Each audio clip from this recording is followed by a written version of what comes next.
gentlemen, it's the Justmisslee experience. Welcome to another show where it's going to be an experience. Not real. Pick the topic, any topic, we prepared, we ain't scared, we be talking sex, lies, yeah, whatever. My homie JT, D&B Sports Center. Miss Lee bringing guest after guest after guest. And we can competition, we demand our respect. Check out the check, yeah, we eat. This ain't a podcast, this is the life that we lead. From relationships, politics, you hear it all here. Got stilettos and combos and fashion right here. If you wanna throw the lead, hit her up right quick. Or you can download on iTunes, you know she that got the show on YouTube and all, man, I swear she the My homie T-Wade with up, know we up in this bitch. Feeling champagne, celebrating this year. The next year, after next year, after next year, after next year, after next year, for the Justmisslee experience. Whoa.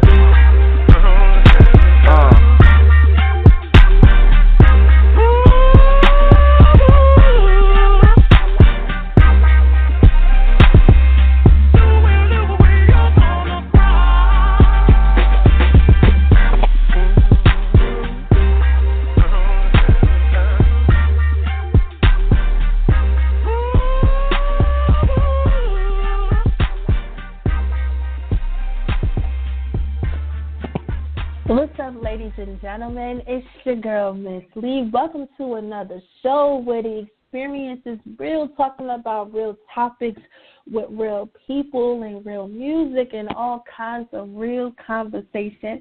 Hope you guys are enjoying your week. I hope you had a good week. I hope it was full of blessings, love, and just happiness and positivity, because, you know, it's so much going on in this world, and we got to make sure we're doing positive things to keep us motivated and keep us focused on the bigger picture.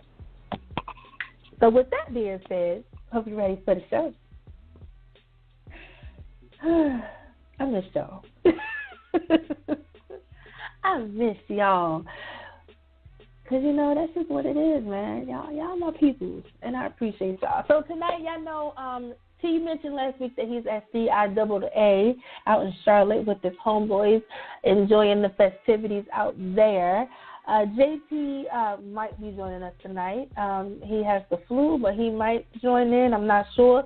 Nonetheless, this topic tonight is very, very important, to kind of break down and talk about the elements of the wealthy, the poor, the upper, middle, lower class, just how finances and how it impacts your well-being and this functioning and living in society. We're talking about all of that tonight on the show. We also have a wonderful guest that's going to be joining us as well. Her name is Sypreme. She is the CEO, the founder, the president, the girl, the chick, the woman in charge of Credit Warriors, Inc. So she's going to be joining us and giving us some great ways to help us build our credit and really understand your credit score, really understand how credit is important and why it is so important.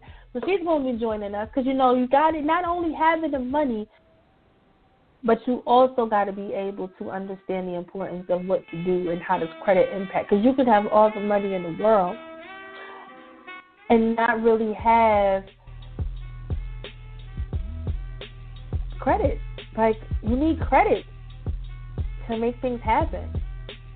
So, yeah, we're talking about that. Be sure to tune in. Definitely call in because I want to know your thoughts on credit. I want to know your thoughts on the wealthy. What class are you in? Phone number is 347-934-0949. Press 1. I'll seek you. I'll bring you on. Say your comment. Speak your piece. We can have a conversation. Also, shout out to all of the new followers on the gram. I appreciate you for following me. I hope you're loving my posts, on the show and just some daily things of the things that I do on a basis of weekly and daily situations. So if you don't follow me on the gram, go ahead and follow me. It's Justmisslee, ITSJUSTMISSLEE, all one word, all together. Also follow me on Facebook, Miss Lee on Facebook, and Justmisslee on Twitter. Go ahead and follow me on all 3 platforms. You get to know all the details of the show. You get to see the crew. You get to see the guests. You get to get the information on all of the shows.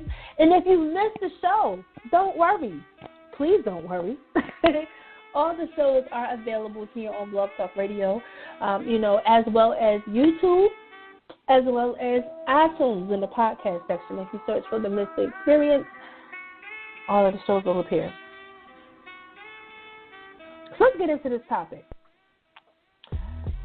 So we got the classes, right? The income classes. And a lot of us, we think we know what defines it, you know, based off of the have and the have-nots, right? Like, oh, you have it, you're up here, and oh, you don't, and you're down here. And then that might not necessarily be true, because some people look at it as they have more than me, they're well off than me, when the reality is they might not be able to maintain it, or their gross might be different than their net, which might put them in different categories. So, you know, all of that has an impact on your income classes. On top of that, what also is a big impact on your income classes and your household is taxes. You know what I'm saying? Because the tax breaks, you know, and now with this new administration, you know, these tax breaks that we once had under Obama, under Bush, and under Clinton, you know what I'm saying, are all different, where you might have been able to write certain things off and now you can't, and which can also impact your income and how much you bring in and how much you live off of and how you're able to function financially. You know, so all of those things are important. And I know some things that a lot of individuals don't know with tax change and the new tax laws is if you do own a home, in the past, you were able to get a home equity line of credit or a home equity loan, and then you can write off your interest on your taxes, right? That changed. So you can only write your interest off on your primary residence that the mortgage is on, not on any second mortgages and all of that stuff, which can also impact your income and what you bring in and how you are able to sustain breaks, excuse me, and things of the sort. So a lot of new things that happen tax-wise, and I know a lot of us are out there getting ready to file our taxes, and I'm so slow in this process. I need to get my life together. And I guess the fact that, you know, I don't have children, so for me to file is kind of like, oh, here we go. But, you know, it's a part of life. But let's break apart the classes, okay? So, and this is off of Investopedia.com. And this is just a basic article that talks about the classes and defines the different classes. So I'm just going to read some snippets off of it so that way you're on the same page as me. Or you can even go to the site as well, Investopedia.com. And if you just search in the box, what income class are you? And it'll just pull up the article that I'm looking at, okay? So briefly it says, the median household income in the U.S. is $59,039, according to most recent data. Approximately half of all Americans will fall below the median household amount. The other half will fall above. So half above $59,000 a year, the other half below. Okay. Although you know you might not, you could think about where you're under. It's that number does not equivocally define what upper, middle, and lower class is. Okay, so that's just average where the income amount is, right? So the upper class is the top. So it doesn't have a definition, and a lot of people think that it's the top 1% to be in the upper class, right? So let me just give you some numbers. So in order to be the richest or in the upper class, the household needs to have an annual income of $389,436 a year. That's upper class, okay? That's the wealthy, okay? So some people think that it's higher. Like if you make $700,000, $800,000, $900,000 a year, you know, your household, you're in the upper class, and that could be what it is, but that's what I think where they're getting the 1% from, which is not fully accurate, okay, based off of the site, and they do a lot of census, and this was updated September of last year, so this is fairly recent, okay. The middle class, and this is according to the census of 2015, 6.1% of households bring in $200,000 and higher every year, and 14.1% bring in $100,000 to $150,000. This is the upper middle. Okay, so you have the upper, which is $389,000 and higher. The upper middle is $100,000 and up. Okay, so you're not fully wealthy and you're not fully poor. We're not even talking about debt. This is just income and what you're bringing in. Okay, so that was off the census. So 2015, so 3 years ago, 6.1% of households bring in $200,000 or higher every year, and 14.1 bring in between $100,000 and $150,000. That's the upper middle. Okay, so this is defined as a person with a 3-person household. Okay, so that's a husband, wife, and a child. So you got 2 incomes. So maybe the wife is making 50, the husband is making 75, and you're in that collective amount. Okay, so that gives you an idea of upper middle. Okay, so that's between $100,000 and $350,000. Okay, and that grown. Okay, over the years. Okay, so it wasn't, in 1979, that was only 12% of the population. Okay, so in comparison to 2015, where you got 14%, so it's growing. Okay, and a lot of that might account for the college degrees and people are pursuing higher education. And in comparison to 1979, you might have also had more individuals who are starting their own businesses and are being very successful, and you're getting a lot more economic growth between, 1979, 1980, and 2015. So much is going on in the country, in between that time span of years. Okay, so now let's talk about the middle class.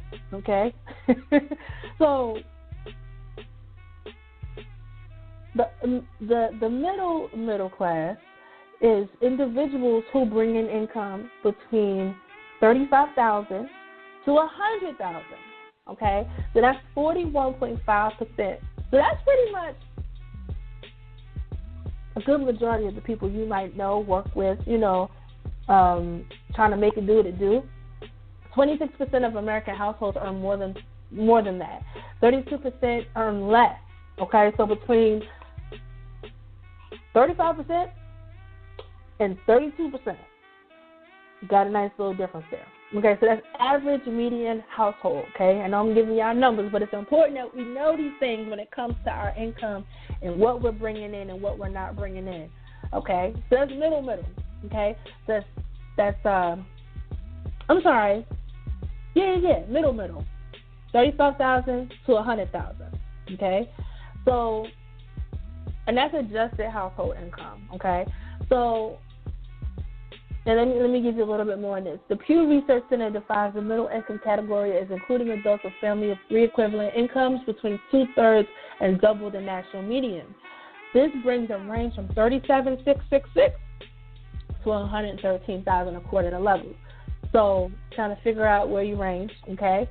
So President Trump said the middle class is shrinking, right? And he's right, because it is. Okay, this group used to make up the vast majority of the American population, but now stands at 50% of the American population. So think about 50% of the population is in this range, right? And then they're growing. Okay, now the lower middle. Now this, I'm gonna say, can include a lot of our disabled, Social Security, fixed income, and people that just paycheck to paycheck. They're trying to make it do what it do. Because as you think about the more you make, sometimes the more you spend. Housing goes up, but your salary might not raise at that same point. So being able to understand the finances is so important. So the middle class, was what we just talked about, 37 to 113 or 100,000. The lower middle class, they don't live in poverty, but they are struggling to stay above the poverty line, okay? So this description would be individuals who make $18,000 a year to $47,000 a year. So $18,871 to $47,177. And this is for a family of 3 people, okay? That is considered lower middle. Okay, so that's a big gap in dollars and cents. Think about living off of $18,000 amongst 3 people, a family of 3.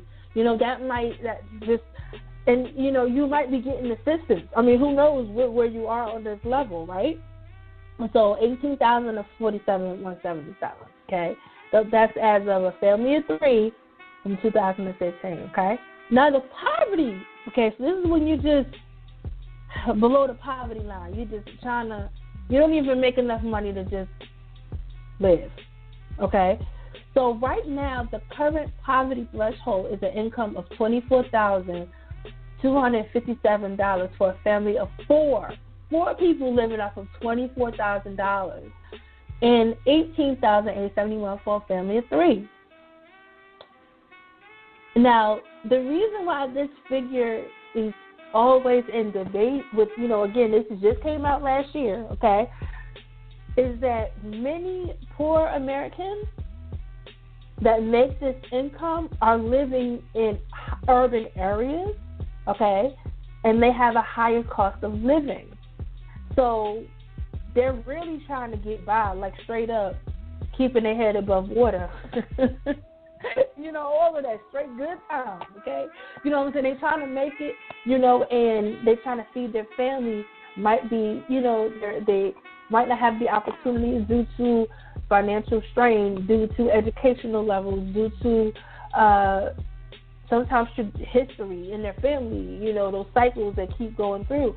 So they live in these cities, and they're just trying to make do with what they have. So I wanted to break that up, and I'm going to share this on all social media so you're able to see, read, and understand the poverty levels, where you fall. Have conversations with your family. Have conversations with your children about those distinct characteristics of the income class. Because the reality is, if you don't know, you can't change. So knowledge is everything, and I say that the more you know, just imagine a star from NBC flying over your head. So important to know. So we're going to talk about more on that, and we're going to talk about different ways to kind of feed your financial palette, your credit palette. And I also have some differences between the middle rich class and all of that stuff as well. We're going to talk about that. I got music tonight all about money, okay, because that's the topic, talking about money. So I'm going to hit y'all with an oldie but goodie. This is the OJs, For the Love of Money, here on the Miss Experience. We'll be back.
It carries a lot of weight for that beat.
old days for the love of money. You know what I'm saying? We got to get the money music played tonight.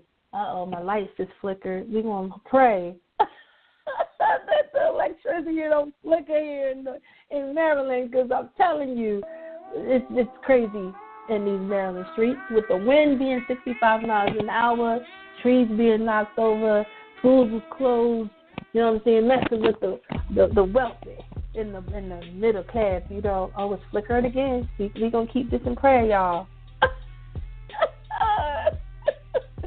In Jesus' name, let's keep the lights on.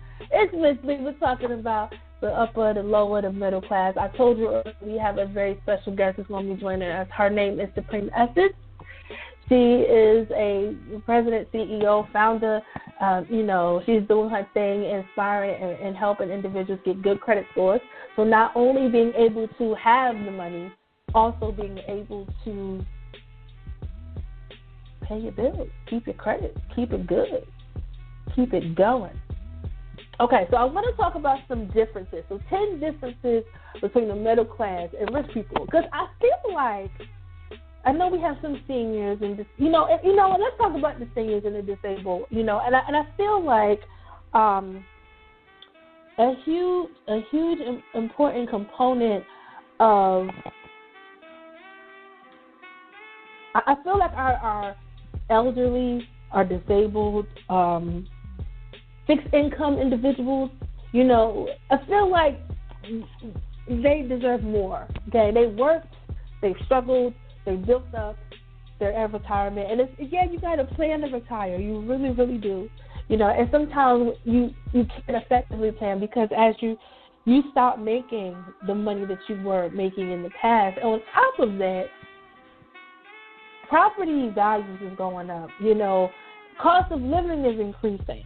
Health issues might be increasing, in which more money is put out, so it's kind of like a crazy balance with some where you might have individuals who are retired or are on Social Security or on getting a disability and all of those things, and they paid into it all of these years, that they were working.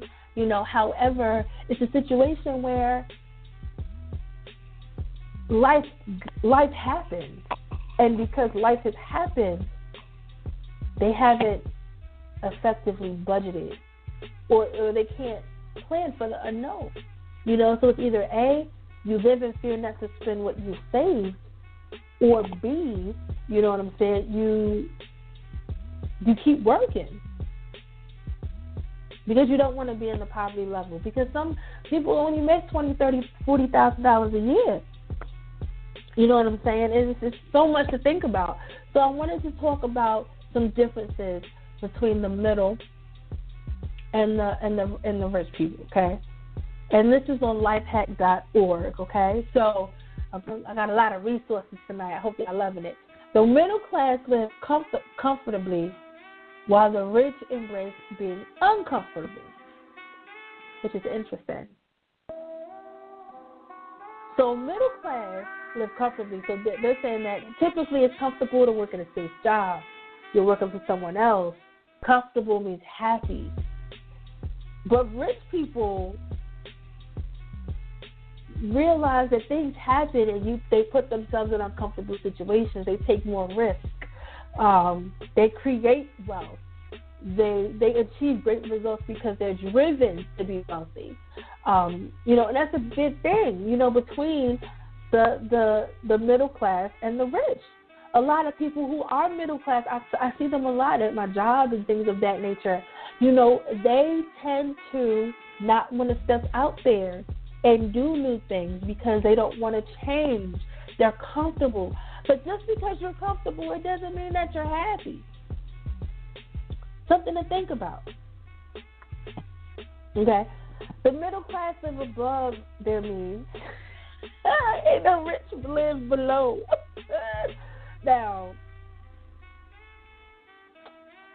I can say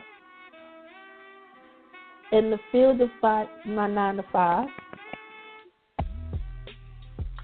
this is partially true. I see a lot of people who make $50,000 a year who want to buy $50,000 to $60,000 cars because it's about their image or whatever. Where I see people who make $100,000 to $200,000 a year, they okay with a Honda or a Toyota. You know what I'm saying? Or a Ford. You know what I mean? It's just crazy. Like, it's just the expenses that they spend. They and this is saying you won't see an average millionaire buying a multi-million-dollar home. You know, they don't. Rich people don't spend their money on depreciating liabilities. This is true. And, you know, and Jay-Z said it best in 444. I think it was, or Family Feud. I want to say one of the two songs. You know, talking about they buy things that appreciate, not depreciate. You know what I'm saying? They appreciate what they have, and they live below. They like to live incognito life. You know, the people that buy the rich cars, you know, they broke. Because you got the maintenance on the car. And here's a key component in this article. You know, it says, remember, if you earn $1 million a year and you spend $1 million a year, you're broke. You're not earning anything. So think about it. You make this money. You put out this money. You're not making anything. You're zero. You're zeroed out, which is crazy, but it's true. Still so true. 10 differences between the middle and the rich. Now, this is interesting. Number 3, the middle class climb the corporate ladder. The rich own the ladder. The middle class always works for someone else. They have a job, a career. You know, they're doing their thing. So, whereas the upper middle and upper class, the rich class, they own the companies. They're employing the others. Okay? Rich people understand they need more people working for them. And that doesn't mean that they're being treated well. They might not be treated well. Think about the individuals at your job. You know what I'm saying? Like, you work hard. You might love what you do. It might be your career path. But the amount of work you put in, are most people that work, are they fairly compensated for what they do, and they're lower on the ladder when they're climbing to get up, and then there's feelings and all kinds of politics involved? So many elements to that. Whereas you could take the skills that you know and start your own. Just saying. But then it's at risk. Some people don't want to take those risks. It's important. Middle class, and this is interesting too. The middle class are friends with everybody. We're rich, choose wisely. And Warren Buffett said it's better to hang out with people better than you. Pick people hang out with people that got more than you. Not that you're trying to get what they have, but you're trying to absorb the nuggets, you know, of wisdom. You know what I'm saying? That they're absorbing. You get what I mean? And you know, a lot of middle class people, they have friends of all different calibers of people. You know what I'm saying? They're all over. All different types of friends. It's interesting. Rich people don't hang out with a lot of poor people. Choose their friends wisely. Just saying. 10 differences between the middle and rich. I need these lights to stop flickering, y'all. I'm just saying. we talking about money. We got things to talk about. But I mentioned earlier, we're going to take a break and we're going to come back because there's so many more differences between the rich and the wealthy.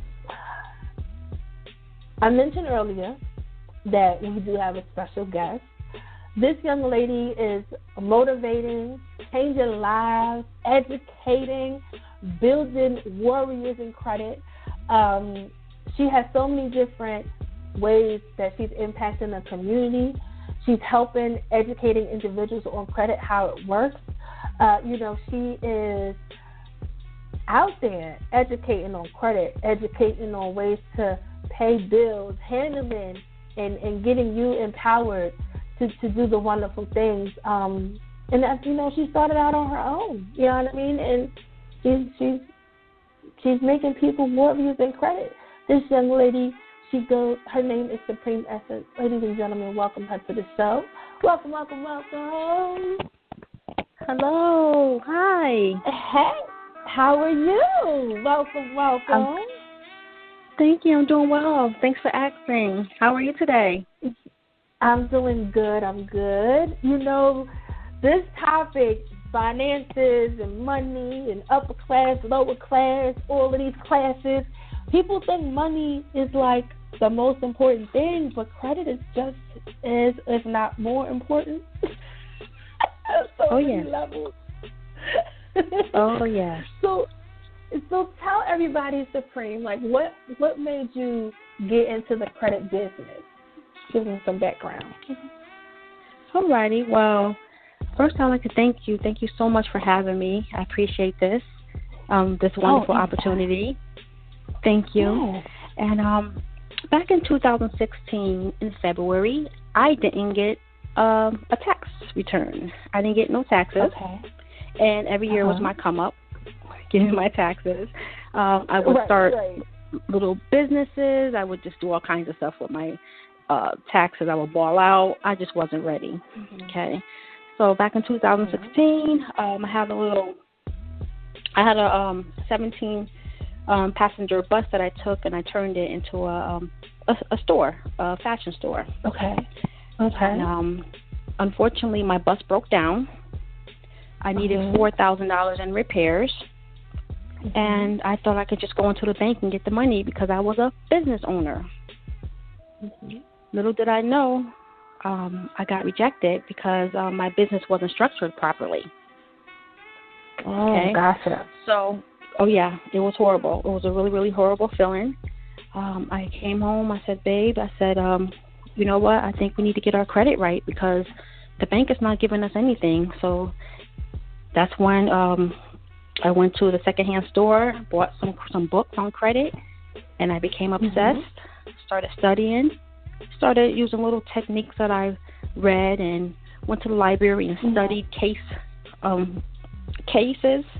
in regards to credit repair and the law. I learned the laws. And then what I realized that you could use the law in your favor because there's several loopholes that the average person does not know about. I discovered those loopholes and got my credit up from a 519 to over a 720 in 3 months. And then Credit Warriors was born. Credit Warriors was born May 26, 2016. Wow. 3 months. You jumped over 200 points. Yes, using the loopholes that I've learned. Good gracious. And so for those that are listening who might not understand the credit range, can you give them an idea of what the ranges are from poor to excellent? Okay. Well, for credit, for poor. Can you hear me? A little bit.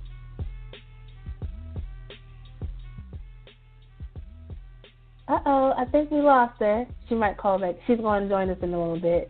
But, we definitely want to make sure everybody's aware of the credit range and what it means and how it's impactful because the credit scores in different credit agencies report differently. And to know the number, you kind of know what you're working with. And just to give you an idea, and I know she's going to join us and let us know a little bit more, but the credit range is from 300 to 850. So that's pretty much when you're looking at the Experian, the FICO, the Vantage scores and the difference. So, to move from a 519 to a 750 is just awesome, especially in 3 months. So, you want to know where you are. And a lot of people are afraid to know their score, so they don't, they feel like if I don't know it's good. No, but you need to know where you are. And, your income has a play in that, because if you are in a situation where you're only able to pay the minimum of whatever is due, it does impact your score.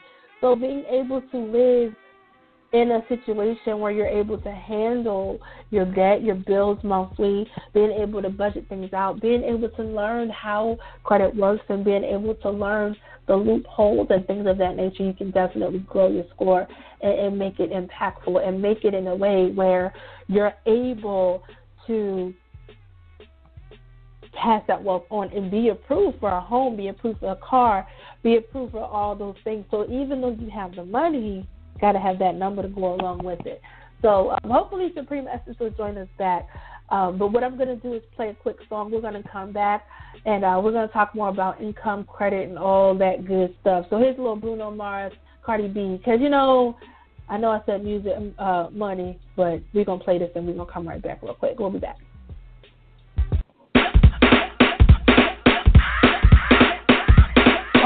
Drop top Porsche, rollie on my wrist, diamonds up and down my chain. Cardi B straight stunning, can't tell me nothing. Bossed up and I changed the game. It's my big bronze boogie, got all them girls shook. My big fat ass got all them boys cooked. Went from dollar bills, now we popping rubber bands. Bruno sang to me while I do my money dance like, hey. Flexing on the gram like, hey. Hit that Lil Jon, okay. Oh yeah, we dripping and finesse and getting paid. Ooh, don't we look good together? There's a reason why they watch all night long. Yeah, I know we'll turn heads forever. So tonight I'm gonna show you off. When I walk with you, I watch the whole room change. Baby, that's what you do. No, my baby don't play. Blaming all my confidence. I'm blaming all your measurements. Shut the shit down on sight. That's right. We out here dripping in finesse. It don't make no sense. Out here dripping in finesse. You know it, you know. We out here dripping in finesse. It don't make no sense. Out here dripping in finesse. You know it, you know it. Now slow it down for me, baby. 'Cause I love the way it feels when we grind. Yeah, our connection's so magnetic on the floor. Nothing can stop us tonight. When I'm walking with you, I watch the whole world change. Baby, that's what you do. No, my baby don't play. Blaming all my confidence. I'm blaming all your measurements. Shut the shit down on sight. That's right. We out here dripping in finesse. It don't make no sense. Out here dripping in finesse. You know it, you know. We out here dripping in finesse. It don't make no sense. Out here dripping in finesse. You know it, you know it. Fellas, grab your ladies if your lady fine. Tell her she don't want all night. Ladies, grab your fellas, tell her do this right. Ladies and gentlemen, it's your girl, Miss Lee. Bruno Mars, Finesse, Cardi B. I said we'll be back. Supreme is here. We're talking about credit. We still got more to say. Technology is trying to hold us back tonight, but we rebuke it in the name of the man. Yeah, that's true. So yes, I mentioned off air, and I was letting everybody know the range is just from 300 to 850, and there are some differences between the FICO and the Vantage and Experience. So, what can you let everybody know, like some of those basic differences and what's important and what to look for? Yes. Well, you have we really base everything mostly off of the FICO scores, Okay. and we all strive to have excellent credit, which is in the high sevens, like 750. That's what we all strive for. Good credit, pretty good credit is between 700 and like 749. Then you have like fair credit, which is like 650 to 699. for credit, it's like 550 to 649, and bad credit is 515 below. Okay. So we all strive for excellent credit, which is in the high sevens. Mhm. And here's the thing too, that a lot of people, I think people know, but then some are afraid to know what their credit score is because they just don't understand like how, or they think it's bad when it's really not because they've never looked at it. Because I know a lot of people in some communities, they feel like, oh, it's bad, I don't want to know what it is. And I'm like, but you gotta know so you know what you're working against. Like, and the clients that you get, how do you handle your clients that feel that way? That don't want to like check their scores? Yeah. Do you get clients that don't? Yeah. They have to face it. They have to face. They have to be prepared. Okay, credit is something we don't pay attention to. Normal people don't really say, "Oh, let me check my credit score." The only time is when you start getting denied for things that you really, really want. When we get really grown and we want to buy houses or get better interest rates on cars and credit cards. That's when we start to say, oh, my goodness, you know what? I better get my credit right. Yes. And, what's so important about not getting it right but keeping it right? And yes, we know life happens. You might take dips. It's like you just can't predict what life can bring. And a lot of people have situations where they're divorcing or separating or they're getting married and they don't know their spouse's credit score. And it's like you're getting married and you don't have those conversations. And it's like that's important because you don't want their debt. It's going to impact you and your score. It can. And it's like you might not want to go into a situation where you have to be the only one on all of the loans because that person isn't there. And, the fact that you mentioned to your husband, like, hey, we got to get this thing fixed. We got to fix this together. We got to do this as a team. It's very impactful, especially for your household, because then you can teach your kids, like, the importance of it. And it just kind of passes those good habits on. Definitely. We have to empower one another. That's why our mantra is each one teach one. It's very important. And there's so many things you could do for your children, especially when they're in college and, the age of 18 over. You can add them as an authorized user on your credit card as long as your credit card is 30% or under. That would help them their score and prepare them when they come home from college. Yes. So Credit Warriors, what are some of the services that you have available for your clients and your customers? Okay, well, we provide educational tools and resources. I have a Credit Warrior starter handbook. It's about 20 pages long, and you can download it. It's a free download, and it's a step-by-step. And what I have is we have educational tools and resources that will assist our members in achieving financial freedom. And knowledge is not only repair their credit, but maintain it. I'm looking at it now, actually. Yes, that's our golden handbook. That book right there will change your life. That book is a step-by-step guide, and it has everything in it that you need to fix your own credit, and it teaches you how to maintain it.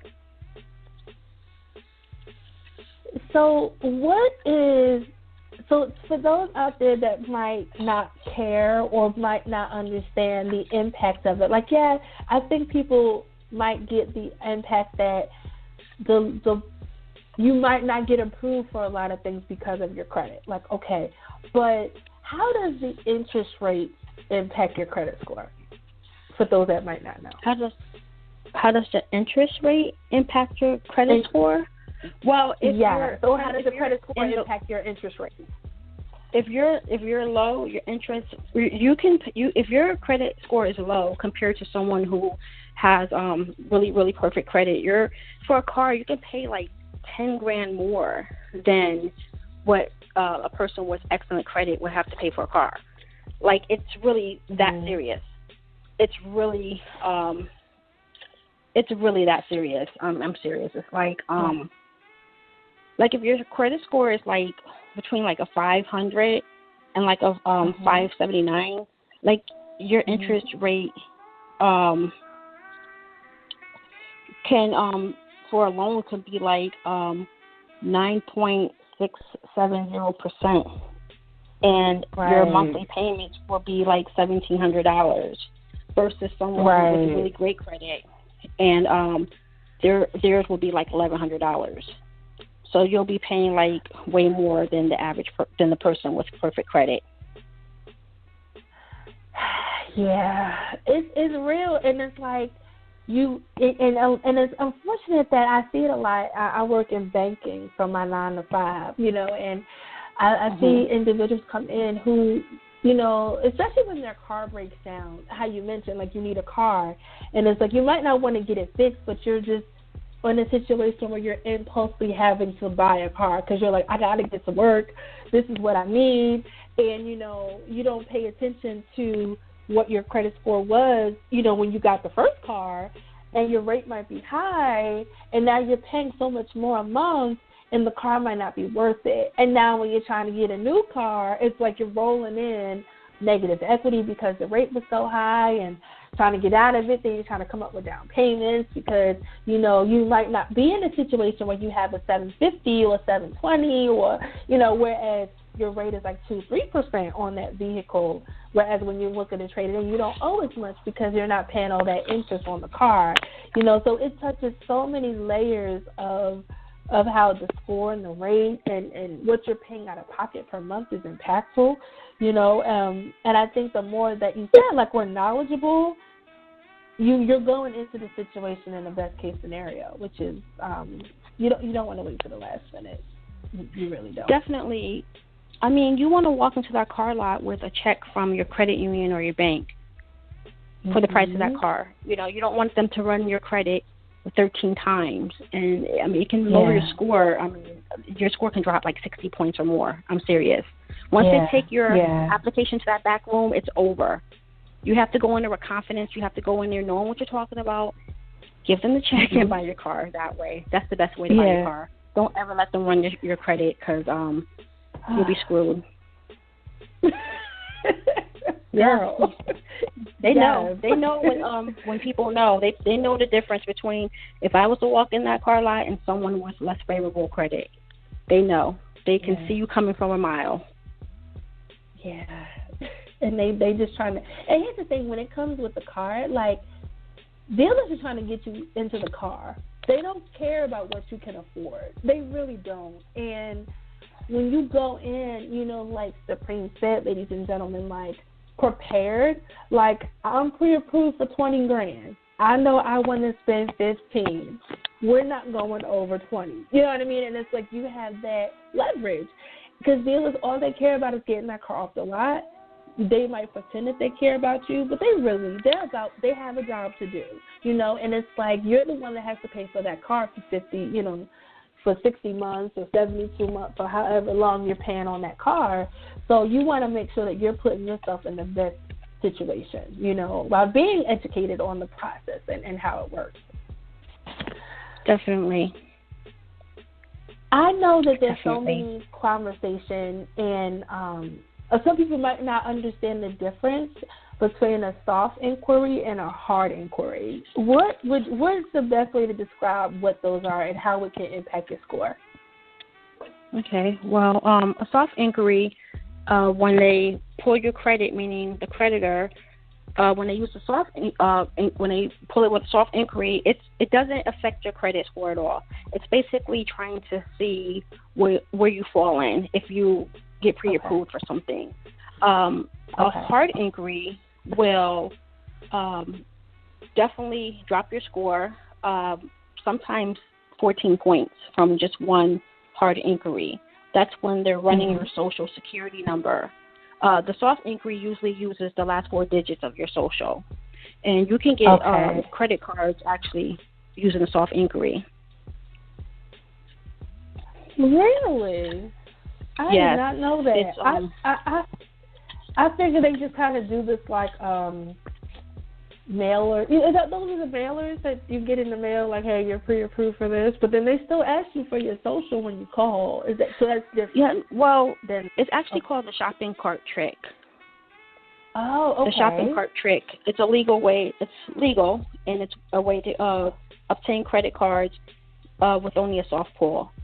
It's community bank cards that offer the cards, and basically you have to do a few things. And I talk about this in my book. There's a whole section on shopping cart tricks. You have to do a few things. You got to clear your browser. You got to allow pop-ups. And basically, you can keep trying over and over again. You have to opt in on the opt-in, opt-out website, and make sure you opt in to receive pre-screened offers from credit card companies. And once you do all that, you filled your shopping cart up with about $150 worth of stuff. You check out, and then the pre-approval usually pops up. Then you enter the last 4 digits of your social, and then you get the card.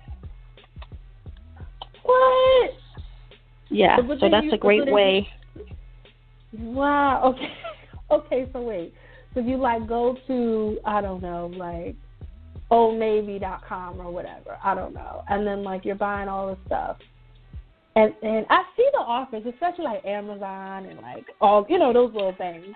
So then you pretty much act like you're going to buy something and you really don't. And then you partially fill out the credit. Like, I did a video for it to show you guys. It's in the group actually, the video, and it's in my booklet that I wrote. It teaches you how to do it. Yep. Wow. It's and called you the shopping cart trick. Community is the bank that typically. So that's I'm thinking those are mainly department stores, right? So that's like Express and like and every time I go, see, Express is the devil. They be trying to get me, and I'm like, Express, you're not gonna get me, okay? Because I love your store, but I know it's gonna get me in trouble. But like and I seen that on the little pamphlet that they gave me, like Community Bank. But I figured like New York and Company, like they're all in the same like umbrella.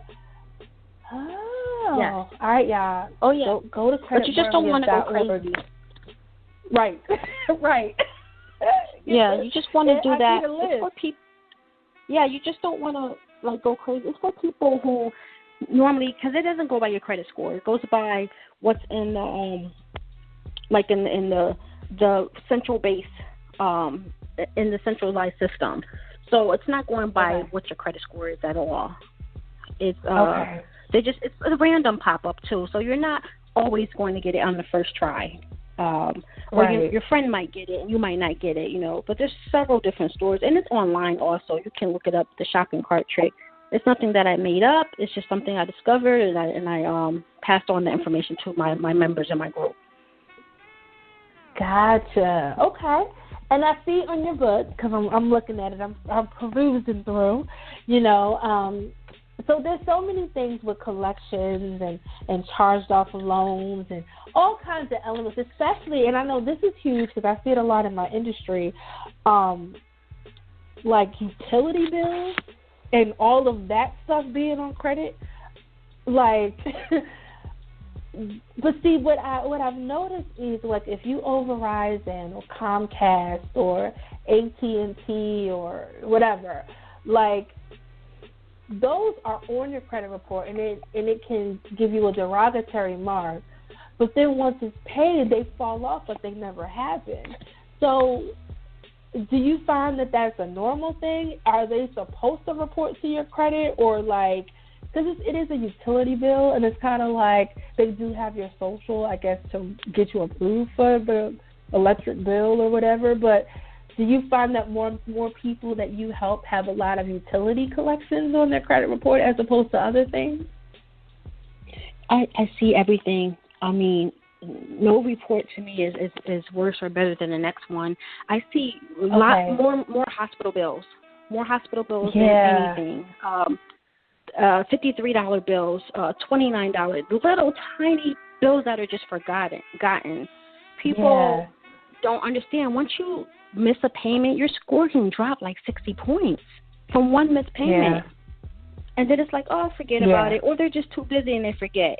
And it goes into collection. But yes, utility bills also, but mainly hospital bills.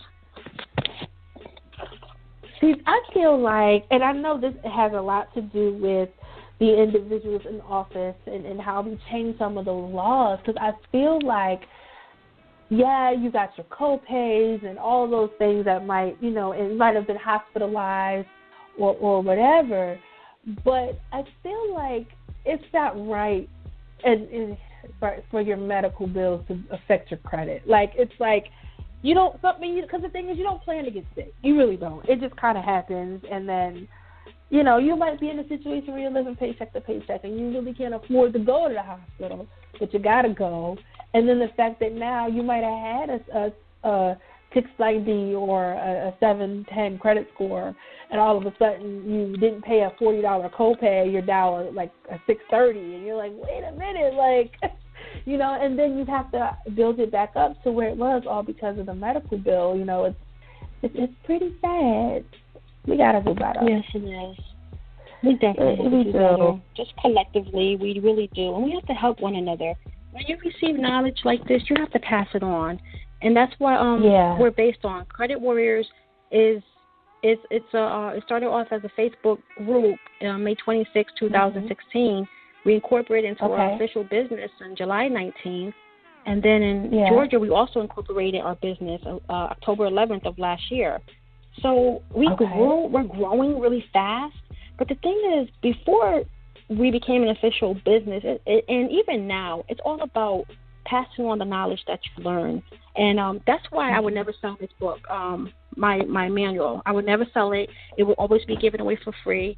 People, why are you giving it away? Because you have to spread the word. You have to empower one another. And that's what it's about. If you choose to hire me, you can hire me. But I'm telling you, you can do this yourselves. You can do this yourself. It's not rocket science. It's a step-by-step guide, and it will get you where you need to be. There's thousands of people in my group that are buying their dream homes. They're getting the leverage they deserve just by using my techniques. And they're just techniques that I didn't make this up. These are the laws. These are techniques that I've discovered, and I'm just passing it on. That's all. Look, I'm looking through it. And you have links and you have contact information for the CEOs of a lot of the creditors, and you got your disclaimers and the goodwill letters and the pay or delete letters, and here's another question. Speaking of pay and delete, because I'm looking through everything, the questions are just popping in my head. Can you tell everyone how long do items stay on your credit report? Oh, it does. If they're paid or It's about 7 years. About 7 years. Bankruptcies, public records could be like 10 years. The collections like 7 years. But you can fight all that stuff. You can fight it by using the law in your favor, because the law states that the credit bureau has to have original documentation. They do not, because everything's electronically sent over. So that's the loophole. That's the loophole. That's why we win. Okay? When the computer age came, they did not change the law. They left the law in the Stone Age. So that loophole is original documentation. So I do not fight the creditor. I go after the credit bureau. They have to prove it or remove it. Those are the rules. Oh, okay. That's why we win. It's a fight. I'm not going to say after one round of letters, everything's going to magically just fall off. You might see some people, oh my goodness, Equifax let me be great. They took off 71 accounts. Yay. It's not going to happen to everyone. It might be one out of 500 people that get that lucky. You have to keep fighting. The only thing is you cannot give up. You have to keep shooting out those letters. You have to put in those CFPB complaints, which is the Consumer Financial Protection Bureau. You got to put in those complaints. You have to put in that work. You cannot give up. That's the only way they win is when you give up. And people hire me to think I'm just the credit fairy, and I snap my finger and everybody just bows down and they take it off. And they fight me back, and they fight me back brutally. Yeah. They fight me back brutally, and I have to fight back. Right. Oh, I don't know if you saw this in a recent article, but I believe it was a government official, and he mentioned he had questions about why student loans can't be discharged off of bankruptcy. Did you see that article? It's no. Not. It was interesting. So it's the new Fed chair. That's what it was. And I'm pulling it up now. It was on Market Watch. Jerome Powell, he testified in the Senate banking, because, student loans is huge. Student loans are also messing up credit, because I find that people owe more in student loans than they make a year, which is just crazy. And in some instances, it can, hurt, buying a home. If you got to defer them, then you get them out of deferment, then you pay them, and they're just always there. So the new chairman of the Federal Reserve, he questioned why borrowers who are struggling, and let's say they file bankruptcy, why can't they include their student loans in the bankruptcy? Because technically when you're filing bankruptcy, you're saying, hey, I am in debt, I can't afford any of this, hey, government, pay this off, and I'm just going to whatever. And 10 years is going to be on your credit report.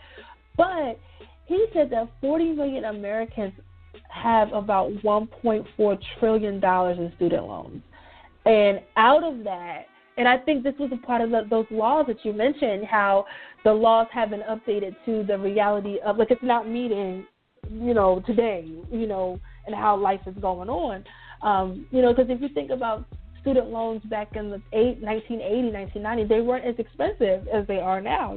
There was other instances. But in 1970s, he's talking about, wait a minute, the Department of Education is trying to figure out, we have people filing bankruptcy, they're calling for deferments, they can't afford to pay, their credit is being impacted, and all these things. But Congress said that they haven't discussed changing the law.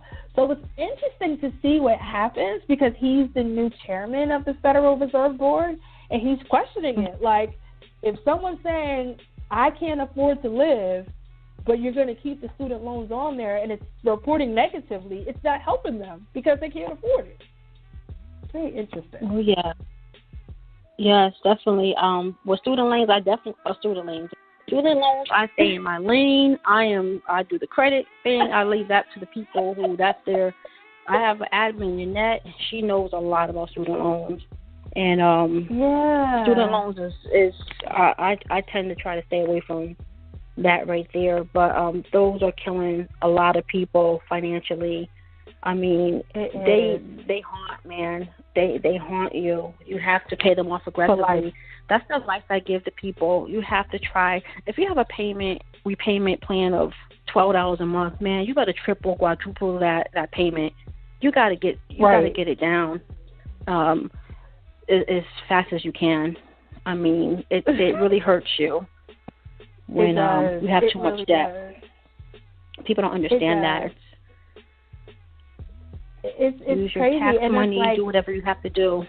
To get rid of them, because you want to go to college, and then it's when it comes, you mentioned in what's in your book, your debt to income and all of that. There's so many layers of how it can impact you. So if your student loans are here, you make this, and you're trying to buy a home, it's all these factors that can, kind of hurt you with that, But it's interesting that out of all of the new presidents and chairs of the Federal Reserve Board, he's the first one to question it, and he's saying it should be able to be included.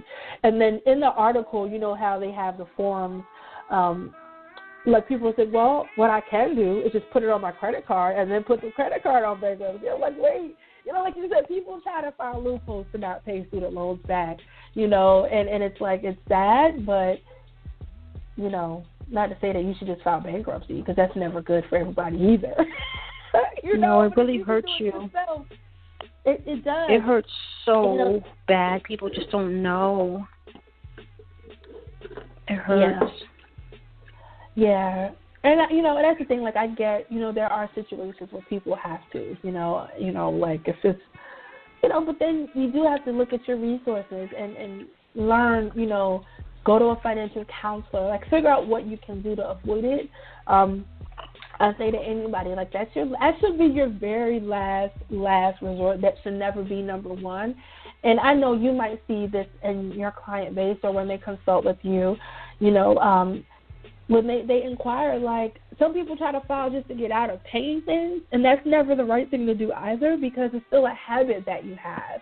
It's not a life situation, where you might have lost your job and you have no income, or your home, all those other things that might come into play. But don't ever use that as a way to just avoid paying things, because that's never good either.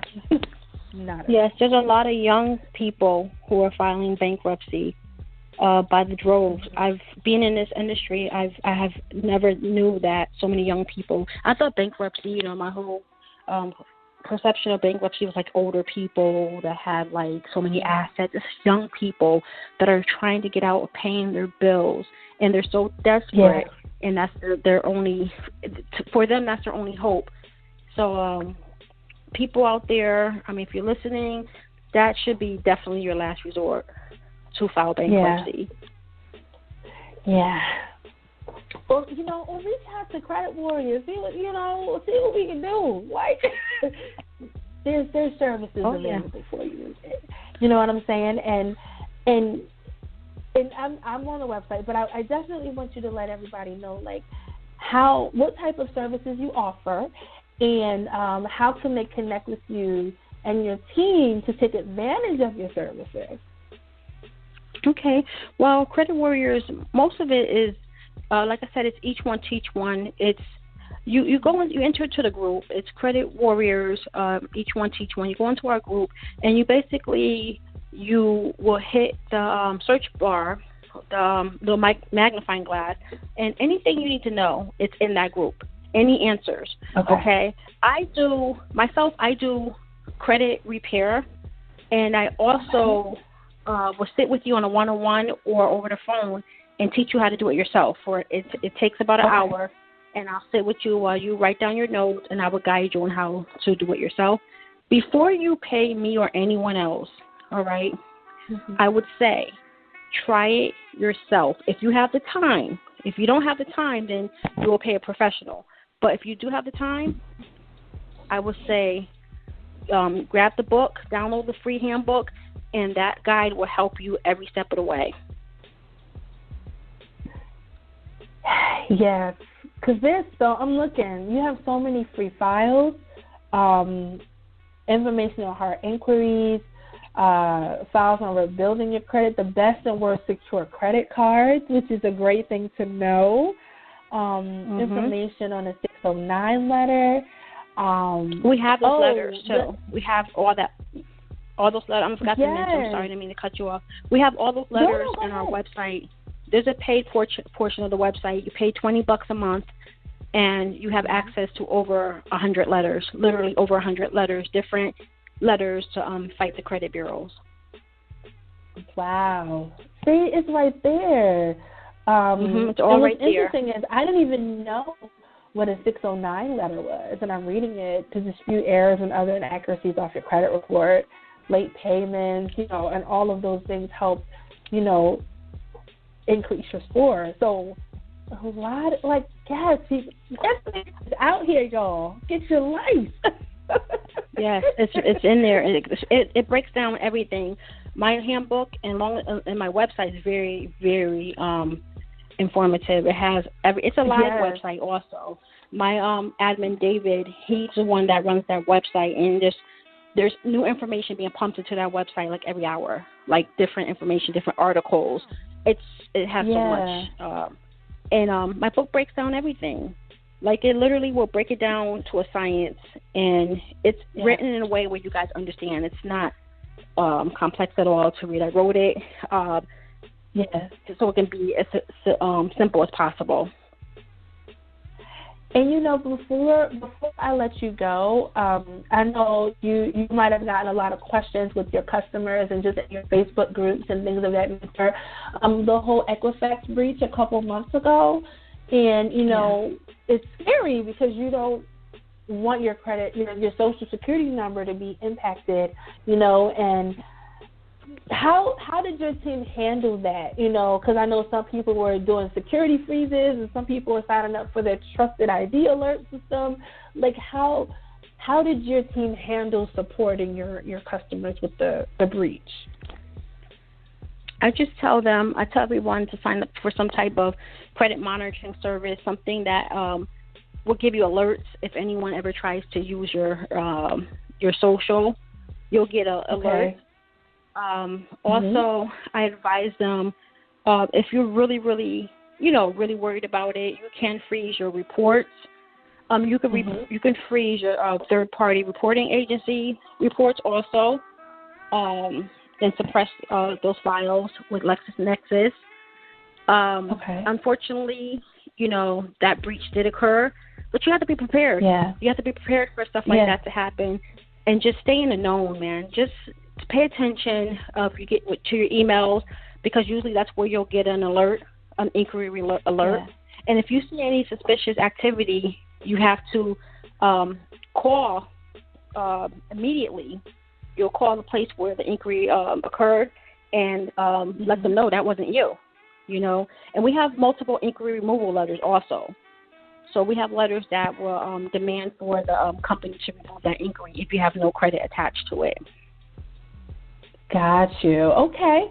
And I know this is in your website, your pamphlets, all the files you had. And you mentioned that, of course, sometimes things take time. And I know, hopefully, I would think you would agree with me on this, but sometimes, and it's so important that you mentioned that it takes time, your score can drop in a day.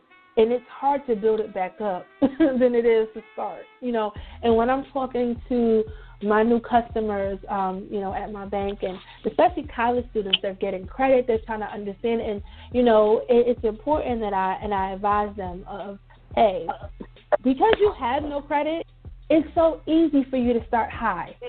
But the moment that you hit a 30-day mark on your credit or a 15-day late, or, you're starting yourself on a slower scope of dropping fast, and to build yourself back up on your own can take time.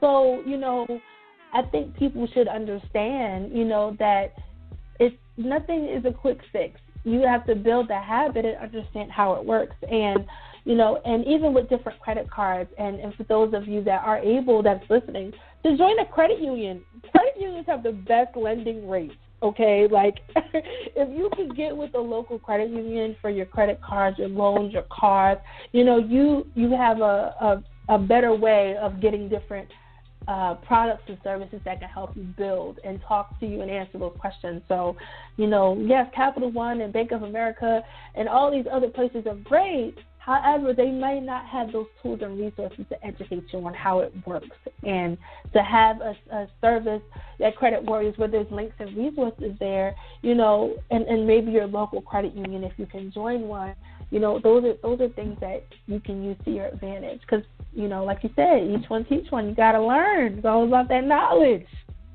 Yes, definitely. And you got to empower one another.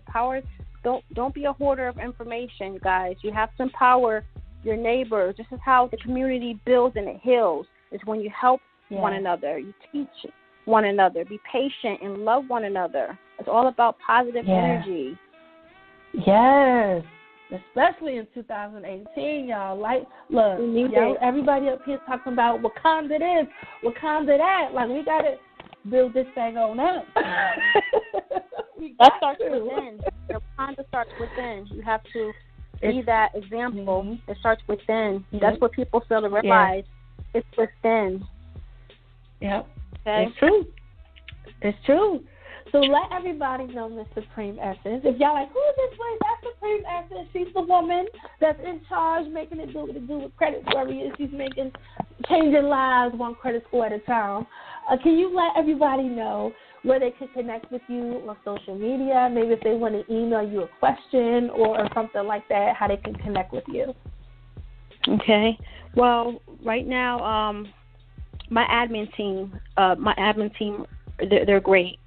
They work in a group to answer all questions. Right now is a really busy season for me, and it's really, really kind of tough to get in touch with me. But my admin team and Credit Warriors, our Facebook group, they answer everything. Sometimes I'm able to jump on and talk to people, but right now I'm just extremely busy, and I'm just going to keep it real with you guys. I do love my members, but I have to keep it real with everyone. I'm extremely, extremely busy, but I still try to make time to talk to the few handful of people I'm able to every day. But unfortunately, for you really, really to get a conversation with me, it has to be by appointment only. And if you go into the Facebook group, we have a link for my calendar. It's in the pinned post in my group. So they can get a one-on-one session for an hour with me. And if they have questions, they can definitely ask in the group. And not only my admin, but the group itself. People, if you ask a question in the group, another member is going to jump on the timeline. They're going to answer. Gotcha. Okay. So that's what the group is designed for. It's designed for you guys to help one another. I just lay down the basic foundation, and it's the group. The group runs itself. The people in the group run the group. Gotcha. That's what's up. I just shared the group. I just shared the pages. I've shared it all. Definitely, ladies and gentlemen, go to creditwarriors.com. Go to the website. Creditwarriors.org, is the website. Yes. Go to the website. See the files. There's a lot of free files. I was perusing all up and through while I was talking to Miss Essence here. So much information, on how you can empower yourself to rebuild. Because, yes, we're talking about the upper, middle, lower class, and it's important to not only understand how your money can work for you, but also how your credit is in conjunction with it. I've helped so many customers. I'll make the money. I can afford this. I could pay this. Yeah, but your credit score is a 473. Yeah, you make $100,000 a year, but that number it shows your responsibility. It shows how you handle and how responsible you are financially. So, you can make all the money you want, but if you don't show your good payment history and how you handle things, it doesn't help. And then there's the flip side. I see and help members who have an 820 credit score, and they might only make $30,000 a year, and because of that score, lenders tend to take a chance on that because they see how you handle things, and you build your score up so wonderful, especially with your debt to income being in a reasonable place. So it all goes hand in hand. You can make all the money in the world, but if you don't pay things on time, it's real. It definitely is. You hit it right on the nail with that, because 2016, I was broker than glass. I was making $300 a week working at a restaurant. Actually, to February 2017, I was working 2 days out of the week at a restaurant. And my credit score was elite. And I tell you, even though my credit score was elite, my husband and I, our budget for our wedding was $1,500, and we got married on a $1,500 budget wedding. Yes, we did. October 1st, 2016, we did it. And our credit scores were amazing, but we didn't take advantage of that. We still stuck to the script. And, so they will give you astronomical limits, but you have to know how to respect that and know that you can't really afford to go balling, And that was our case back in 2016 and early 2017. So, yes, that's definitely true. Absolutely. And for individuals that's listening who are, who might be afraid of credit, who might be afraid of credit cards, who might not know, because sometimes you're afraid of what you don't know. And, just some basic, information on how to use credit cards, the percentages of if your limit is 1,000, don't use 900. There's There's formulas to it, and have a purpose for your credit cards. And this is one trick, and I don't know if I'm quite sure your team probably talk about it in the Facebook group, but this is one thing that I know I educate my customers, with credit cards, because I get those, I don't want a credit card, I don't want it. I'm like, okay, look at the things that you pay automatically. So you pay your car note, you pay your electric bill, you pay your cell phone bill, you buy food and gas, right? Those, in most cases, are things that's already budgeted out throughout your paychecks, right? So I tell customers, hey, if you know that you have to put gas in your car and you have to pay your cell phone bill, and that's what, $150 a month, whatever, pay that on your cashback credit card. Set it up where you automatically are paying that off in full. So not only are you building your credit score because you're not paying interest, because you would have paid that anyway out of your pocket, you're also earning cash rewards on the money you would have put out your pocket anyway. Like, you have to figure out ways to let it work for you and use it responsibly. Have a card for, your monthly expenses that you're going to pay with your paycheck anyway. Set it up where it automatically pays every 2 weeks what you would have already put out. And I think that just goes along with budgeting and planning. And it takes discipline to get to that point. That's not something that you can do overnight unless you've planned those things out. But it's so important to use your credit cards in a responsible way. Have one for emergencies. Okay, use it only for emergencies. Put it away, and not just ball out of control just because you have it, buying bottles, popping this. No, be responsible with it. And if you use it in a way where you pay it off in full every month, you're not paying any interest, it's building your credit score, you're keeping your debt to income down, like it works for you in that way, So, I think those resources are there. And I've seen a lot of it on your website, and I'm just so thankful that you are on the show and you're able to. I'm helping you put the information out there, and sharing and helping people help themselves, and still having your team as a support. And I just looked at your Facebook group, like you guys have 300 and something thousand members, so like you got an active group, which is the bomb.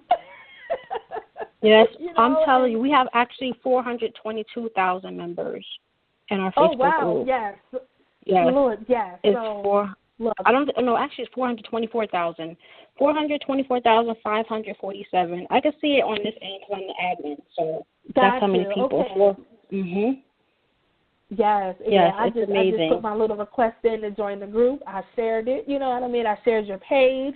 So definitely connect with the group. Credit Warriors, Each One Teach One is a Facebook group. Facebook groups they're great Facebook groups, and then there's some that you just need to get out of. This is one that I think it's never too late to start building on your credit, and I'm just glad your team is here to help us get there, man. It's just great. Definitely. Yes. I couldn't do it without my supporters. My group members mean everything to me. My admin team means everything. My sons, my husband, those who help me. I can't do this by myself, and I'm just grateful. Thank you so much for having me. I appreciate you.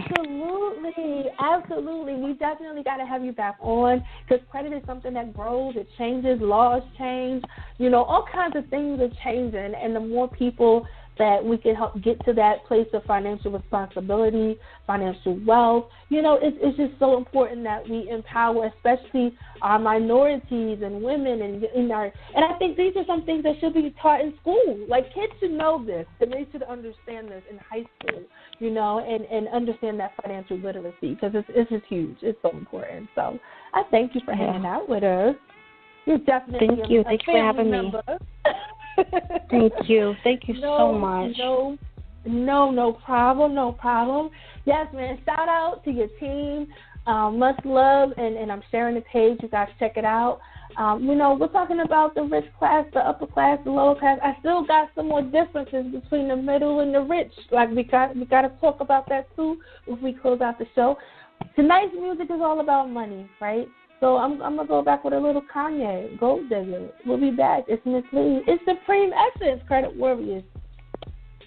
Each one teach one. She take my money when I'm in need. Yes, it's a trifling friend indeed. Oh, she's a gold digger. way over town that digs on me. She kill me, mom. Now I ain't saying she a gold digger, but she ain't messing with no broke. Now I ain't saying she a gold digger, but she ain't messing with no broke. Get down, girl, gon' head, get down. Get down, girl, gon' head, get down. Get down, girl, gon' head, get down. Get down, girl, gon' head. Cutie the bomb, met her at a beauty salon with a baby Louis Vuitton under her underarm. She said, I could tell you rock, I could tell by your charm. Far as girls, you got a flock, I could tell by your charm and your arm, but I'm looking for the one. Have you seen her? My psychic told me she have a sex Serena, Trina, Gina for Lopez, 4 kids, and I gotta take all they bad to show biz. Okay, get your kids, but then they got their friends. I pulled up in the Benz, they all got a bin. We all went to den, and then I had to pay. If you f***ing with this girl, then you better be paid. You know why? Take too much to touch her. From what I heard, she got a baby by Buster. My best friend said she used to f*** with Usher. I don't care what none of y'all say, I still love her. Now I ain't saying she a gold digger, but she ain't messing with no broke. Now I ain't saying she a gold digger, but she ain't messing with no broke. Get down, girl, gon' head, get down. Get down, girl, gon' head, get down. Get down, girl, gon' head, get down. Get down, girl, gon' head. 18 years, she got one of your kids, got you for 18 years. I know somebody paying child support for one of his kids. His baby mama car crib is bigger than his. You will see him on TV any given Sunday. Win a Super Bowl and drive off in a Hyundai. She was supposed to buy your shorty Tyco with your money. She went to the doctor, got lipo with your money. She walk around looking like Michael with your money. Shoulda got that insured Geico for your money. If you ain't no punk, holla, we want prenup. We want prenup, yeah. It's something that you need to have, cause when she leave, she gon' leave with half. 18 years, and on her 18th birthday, found out it wasn't his. Now I ain't saying she a gold digger, but she ain't messing with no broke. Now I ain't saying she a gold digger, but she ain't messing with no broke. Get down, girl, gon' head, get down. Get down, girl, gon' head, get down. Get down, girl, gon' head, get down. Get down, girl, gon' head. Now I ain't saying you a gold digger, you got knees. You don't wanna do the smoke, but he can't buy. You go out to eat, he can't pay, y'all can't leave. If this is in the back, you gotta roll up your sleeves. But while y'all washing, watch him. He gon' make it to a beans out of that toxin. He got that ambition, baby. Look at his eyes. This week he mopping floors, next week is surprise. So stick by his side. I know his dudes ballin', and yeah, that's nice. And they gon' keep calling and trying, but you stay right, girl. And when he get on, he leave your for a white girl. Get down, girl, gon' head, get down. Get down, girl, gon' head, get down. Get down, girl, gon' head, get down. Get down, girl, gon' head. Let me hear that back.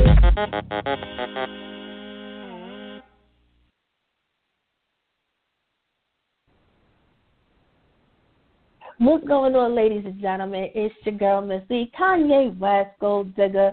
We're talking about financial literacy. We're talking about the upper, middle, lower class, all of that good stuff. So before, much love and just blessings to Sypreme Essence and her team, creditwarriors.org. Definitely check out the website. Search for Credit Warriors on Facebook. Join the group. I mean, the more you know, man. That's just what this life is about. There's so many people up here, walking through life, acting like they don't know anything, don't want to know. Don't be afraid to know. And that's why I thought it was so important that we talk about money and wealthy and where you fit and how you can make your money work for you. And just some lifestyle changes that we can make. With not only, we talk about relationships with men and women, we talk about relationships with family members, but you got to talk about the relationships you have in your professional and financial lives as well. We talked about some components of the differences between the middle class and the rich people. So one that we talked about before earlier in the show, middle class live comfortably, the rich embrace being uncomfortable, so they take more risk. The middle class live above their means, where the rich live below their means. So being conscious about what you buy. The number 3 was middle class climb the corporate ladder. The rich own the ladder. Okay, and I'm a firm believer. Not everybody needs to work for people. Sometimes you got to step out on faith and have your own business. Number 4, middle class are friends with everybody. The rich choose wisely. Your circle is so important, and your circle will change throughout the experiences you go through. And here's number 5 on this list of 10. The middle class work to earn, where the rich work to learn. That is so important to understand. And if you sit back and think about your friends, family members that's in the middle class, they just working to earn money for the check, but they're not so quick to learn something new and grow their money and be the expert in that field of what they do. You know what I'm saying? Number 6, the middle class have things. The rich have money. When I say money, and I think what they're talking about here, and I'm looking at this article, and this is on lifehack.org, look, rich people aren't buying Jordans, Louis Vuitton bags, Michael Kors this. They're not out there buying all of this. They have investments. They have property. They have stocks. They have bonds.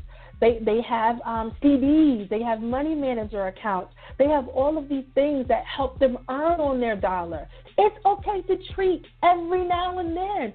But when you have more sneakers in your closet, more bags in your closet, more video games in your closet, more electronics in your closet, 3 cars, 2 bikes, jewelry, Pandora, this, like, a lot of rich people don't have those things because guess what? They got CDs making 2.5%, 3.5%. They in stocks and bonds. They own stock in the company that you're buying in. It's all about the way that you flip your money and understand how it can work for you, not work for your money.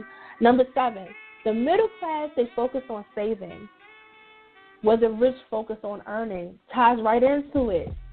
And the thing is, with some of the people in the middle class, it's hard for them to save. And one of the conversations I have with the customers I deal with at my 9 to 5 is that, hey, what kind of saver are you?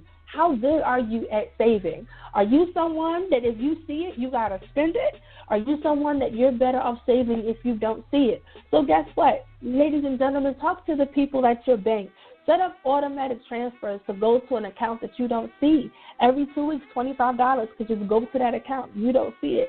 It happens without you knowing, you know, and then that way you're able to look at the end of the year and see what you have. People also that I find, they take all their change for the year. They put it in a jar. At the end of the year, that change, they saved up $500, $600, $700,000 in just change because they're just saving their money in a way that works for them. If you're not someone that can save dollars, you might be someone that can save your coin. Coin adds up, and I know a lot of us might not carry cash as frequent. You know, challenge yourself. Maybe carry cash once a week. Break to 10. Get the change. Put it in a jar. You get what I'm saying? Then by the end of the year, you have money that you might not have had. You can use it to buy stock, put it in the CD, that kind of thing. Number 8. The middle class are emotional with money, and the rich are logical. That's interesting. You know, emotions are tied. You know, making emotional decisions about what it feels. Does this feel right? You know, you have to sit and think about the logistics behind the decisions that you make with your money. That's so important. You know, when you put your emotions in decisions, y'all know, sometimes you don't make the best decisions. I know some of y'all might have been with a man, well, you've been with a chick, it just felt right, and it really wasn't good for you. Sometimes you got to take a moment and let your mind take a moment in your heart. So you got to balance that thing on out. Number 9 on this list of 10 differences between the middle and the rich. The middle class underestimates their potential. The rich set huge goals. There's nothing wrong with setting goals because if you set goals, you have your vision board. I'm looking at my vision board right now. I have one, and I was just telling my bestie, we got to make new vision boards. Your vision board is what you look at every day. Those are the goals. That's what you see. That's what you achieve. It's a constant reminder of what you want to accomplish. When you're in the middle class, sometimes you say, I don't know if I could do that. I don't know if I'm smart enough. I don't know if I have the experience. I'm just trying to get this paper. I'm just trying to make this money. I'm just trying to do this. And that's fine to have that job to make the money, but what are you making the money for? You have to have a goal. And it doesn't have to be a 5-year goal. It could be a weekly goal. For this week, I'm going to save $10. For next week, I'm going to save $10 more. Like, you can start it off at the pace that works best for you. Set your goals high. And if you don't get that goal, it's okay because it's still a goal.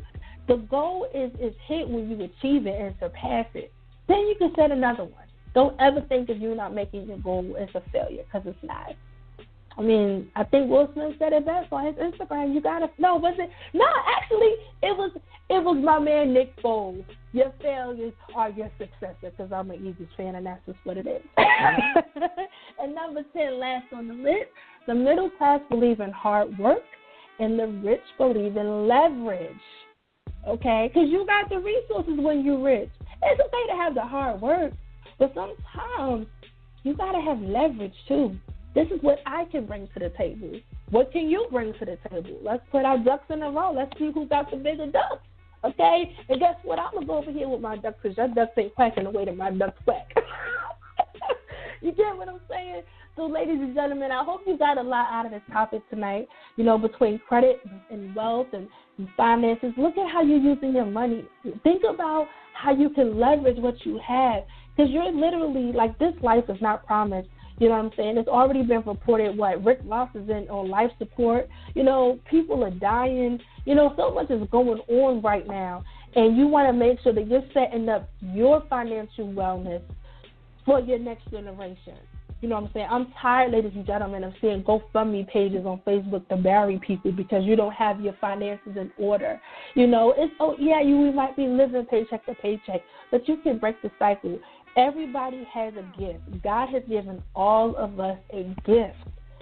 Are you using your gift to the way that God wants you to use it? He doesn't want you to waste it. It's okay to work for someone, but if that's your end goal, okay. Take the money that you're earning from making it from someone else and invest it. If you love Chipotle, buy stock in Chipotle. If you love Starbucks, buy stock in Starbucks. At least you can say you are a stakeholder, you are a shareholder in this company. That's something that you can pass down to your children and your nephews and your nieces and those that come after you. That's what life is about. We have to create our own wealth the way that we can do it for ourselves. You don't have to live up with the Joneses and keep up with the Joneses. You don't. You keep up with your own last name and make your mark the way that's best for you. So I hope you guys have a wonderful weekend. I can't wait to catch you guys next week. Send prayers out to my co-hosts because they're struggling, y'all. Us ladies, I got to hold it down. It's all good because it's a Misslee experience. I'm your girl, Misslee. JT will be back next week with sports. T will be back next week with his music, what's hot on T's box, giving you the hottest music that's on his box. If you haven't seen the Black Panther, go see it again. And again, I've seen it twice already. Because there's some financial wealth in that too. Go buy up some property. Make it do what it do. It's your girl, Misslee. Have a great weekend. Much love, blessings, peace, and hug your neighbor. Love on your loved ones. Tomorrow's not promised. Without him, we wouldn't be here. Much blessings.